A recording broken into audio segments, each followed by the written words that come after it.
போட்டின்னு வந்துட்டா எப்பவும் எதுலையும் நம்பர் 1 வர்றதுக்காக என்ன வேணாலும் செய்வேன்.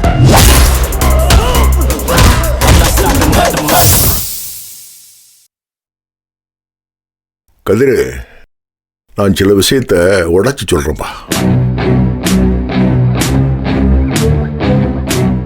நான் எதையும் திட்டம் போட்டுலாம் பண்ணலப்பா. என் சூழ்நிலை என்னை பண்ண வச்சிருச்சு. அவ என்னை கூட்டிட்டு போய் ரூம்ல வச்சு பேசினால, அதுக்கு பிறகுதான் நான் ஒத்துக்கிட்டேன்னு சொன்னில. அவ என்ன சொன்னா தெரியுமாப்பா? இப்ப சொல்றேன்டா, நான் பல விஷயத்த உங்களுக்கு புரிய வைக்கிறேன்டா.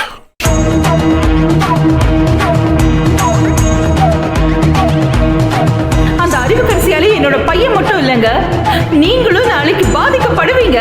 இந்த ஏற்பாட்டை இத்தோட நிறுத்துங்க. நீங்க நிறுத்த மாட்டேன். அப்ப நீங்க பாடவே கூடாதுங்க.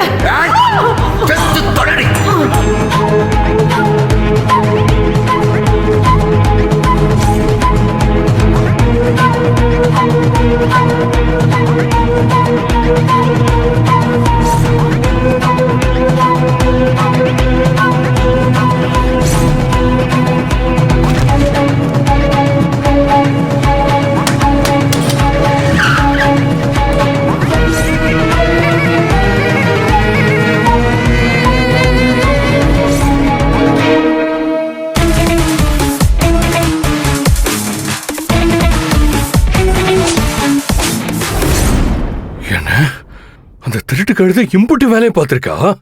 என்கிட்ட சொல்லியிருந்தீங்கன்னா வெட்டி வீசிருப்பேன்ல. ஏன்னு என்கிட்ட சொல்ல மாட்டிய?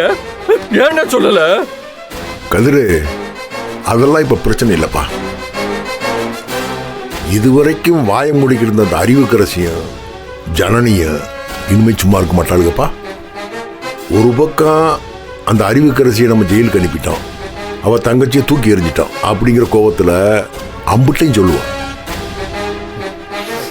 இன்னொரு பக்கம் ஜனனி ஈஸ்வரி மேல உள்ள பாசம் புண்ணாக்குன்னு எல்லாத்தையும் போலீஸ்ல ஒப்பு கொடுப்பா.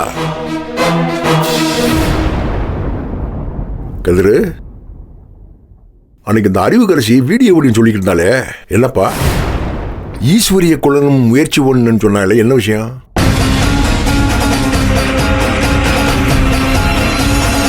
இந்த ஈஸ்வரி இன்னைக்கு மயக்கமா இருக்கால, அது வரைக்கும் சரி. நாளைக்கே அவ கண்ணு முடிச்சான்னு வைங்க, என்ன சொல்லுவா?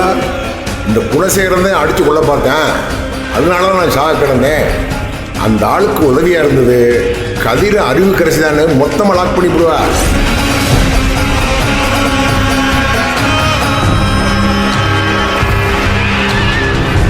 ஈஸ்வரி கதையை சீக்கிரம் முடிக்கணும்.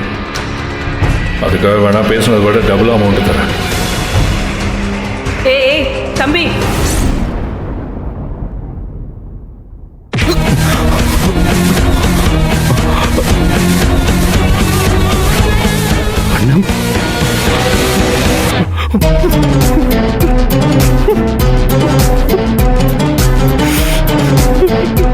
இதாண்டா ரத்தம், இதாண்டா ரத்த பந்தம்.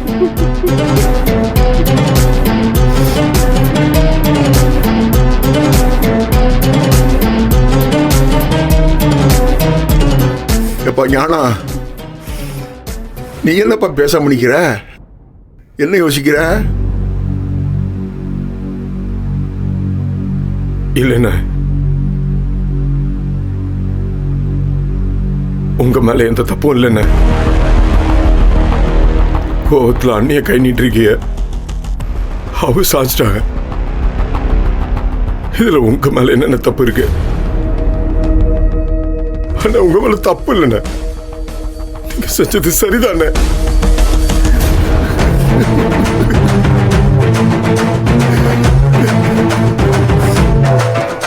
போதும்டா, எனக்கு இது போதும்டா.